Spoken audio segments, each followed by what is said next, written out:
غلطی کرتے درگزر کرنے کا جذبہ اپنے نفسوں میں ہم جگائیں۔ آپ نے کہا کہ ایک عورت نے زنا کیا تھا تو آپ صلی اللہ علیہ وسلم نے اس کو سنگسار کی سزا دی۔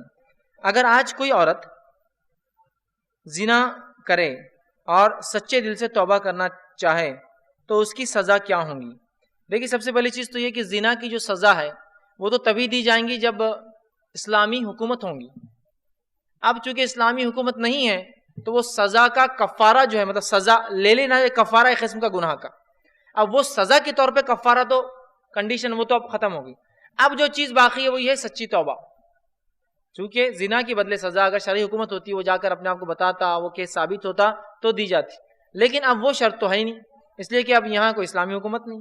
رہا معاملہ اب سچی توبہ کا معاملہ، تو دروازہ ہمیشہ کے لیے کھلا ہے، تو اس معاملے میں عورت سچی توبہ کرے، اس معاملے میں مرد سچی توبہ کرے۔ لیکن آج زنا کا ایسا معاملہ ہو چکا ہے، اللہ رحم کرے، ایسی ایسی باتیں مشتق آتی ہیں، ایسے ایسے سوالات آتے ہیں کہ تعجب ہوتا ہے، کیا زنا کو ہم نے مذاق سمجھ لیا اور گناہوں کو ہم گناہ بھی نہیں سمجھ رہے؟ عجیب بات ہے، اور گناہوں کا علم بھی نہیں کہ گناہ ہے۔ یہ سب سے خطرناک چیز ہے، گناہ کرنا تو ایک چیز ہے لیکن یہ پتہ ہی نہ ہو کہ یہ گناہ ہے، یہ کتنی خطرناک بات ہے، کتنی خطرناک بات ہے۔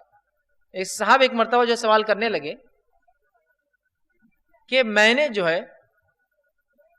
جو ہے روزے کی حالت میں زنا کیا تو اس کا کفارہ کیا ہے؟ کیا پوچھا سوال؟ روزے کی حالت میں نے زنا کیا، اس کا کفارہ کیا ہے؟ تو میں نے یہ سمجھا کہ شاید انگلش میڈیم کا بچہ ہوں گا تو اس کو نہیں پتا زنا اور ہم بستری میں کیا فرق ہے، بیوی کے ساتھ رہا ہوں گا لیکن سوال کیا کر رہا ہے؟ زنا کا۔ تو میں نے کہا اگر روزے کی حالت میں اگر انسان ہم بستری کر لے اپنی بیوی سے تو اس کا کفارہ 2 مہینے کے مسلسل روزے رکھنا 60 ڈیز یا 60 مسکینوں کو کھانا کھلانا۔ 2 مہینے کے روزے رکھنا، 60 مسکینوں کو کھانا کھلانا۔ میں نے جواب دیا اس کو، اس نے کہا نہیں، یہ کفارہ تو ہم بستری کا مجھے معلوم ہے، زنا کا کفارہ کیا ہے؟ سبحان، اسے پتہ ہی نہیں تھا کہ زنا جرم ہے، گناہ ہے، اس کو لگ رہا ہے یہ ایک عام بات ہے، اب کر لی تو اب کفارہ دے دینا ہے اس کو۔ کیسا خطرناک معاملہ ہوگا جب ہم کو گناہ معلوم ہی نہیں گناہ ہے، اور حالات اتنے بد سے بدتر ہوتے چلے جا رہے ہیں کہ اللہ رب العزت رحم کرے۔ بہت سارے ایسے مسلم علاقے ہیں جہاں ورجینٹی ٹیسٹ ہوتا ہے تو لوگ پھر رشتہ بھیجتے ہیں اور رشتہ قبول کرتے ہیں۔ حالات اس حد تک پہنچ چکے ہیں، یاد رکھیے کہ گناہ کو اور معصیت کو ہم گناہ بھی نہیں سمجھ رہے ہیں، کتنی بری بات ہے۔ لیکن بہرحال گناہ کسی بھی قسم کا ہو، اگر انسان سچی توبہ کرے اپنے رب سے، سچی توبہ، کیونکہ اب سزا والا کفارہ تو نہیں ہے باقی۔ کچھ سزائیں، کچھ گناہ ایسے جن کا کفارہ دے سکتا ہے انسان دنیا میں سزا کے طور پر، چوری کی ہاتھ کٹ گیا کفارہ ہو گیا، اور دل میں توبہ کر لی تو پھر وہ بھی ختم ہو گیا۔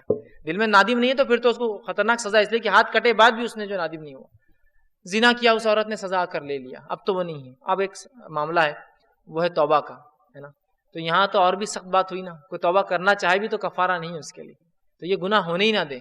لیکن آج معاملہ تو یہ ہے، حالت تو یہ ہے کہ جس کو میں سمجھتا ہوں بتانے کی ضرورت نہیں ہے، بتانے کی ضرورت نہیں، ایسے ایسے حالات اور واقعات سامنے آ رہے ہیں۔ تو لہٰذا بہرحال اگر وہ صدق دل سے توبہ، مجبوری والی توبہ قبول نہیں کرتا اللہ کہ اب تو شادی ہو گئی، اب کیا توبہ ہی مانگنا پڑے گا، اور کیا ہے، اب تو بچیاں بڑی ہو گئی تو اب ان کی شادی کا دور آ گیا تو اب شراب پینا چھوڑنا ہی پڑے گا، اب کیا ہے۔ گناہ کو ان کے معصیت کی وجہ سے آپ چھوڑے، ان کی برائیوں اور قباحت کی وجہ سے چھوڑے، اگر سچی توبہ کریں گے انشاءاللہ العزیز ہم اپنے رب کو ضرور بھی ضرور توبہ قبول کرنے والا، گناہوں کو معاف کرنے والا انشاءاللہ عزیز پائیں گے۔